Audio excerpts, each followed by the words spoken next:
केउठी अछि भगवान शिवंक त्रिशूल आसंतु जानिबा। दुनिया रे एबे भी शिवंक त्रिशूल उपस्थित रहिछि। आज जानिबा शिवंक त्रिशूल विषय। भगवान शिवंकु शंभु कहा जाए, जहा अर्थ स्वनिर्मित। तेबे त्रिशूल शिवंक पाखरे आरंभरु ही अछि।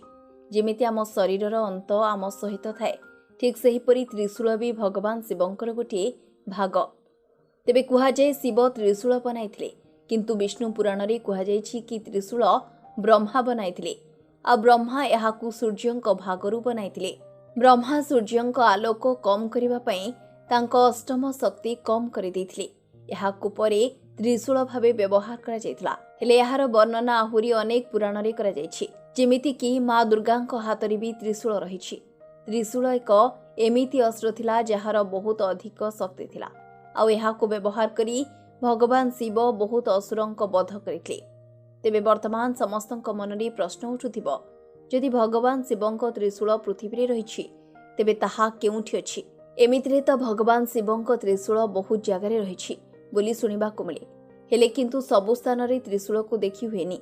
तेबे गोटिए स्थान रे भगवान शिवंक त्रिशूल देखिबाकु मिले। से स्थानटी हेउछि उत्तराखंडर गोपीनाथ मंदिर। सेठारे 5 मीटर त्रिशूल रहिछि एवं सेठिकार लोके कुहंती एहा भगवान शिवंकर त्रिशूल अटे। ब्यूरो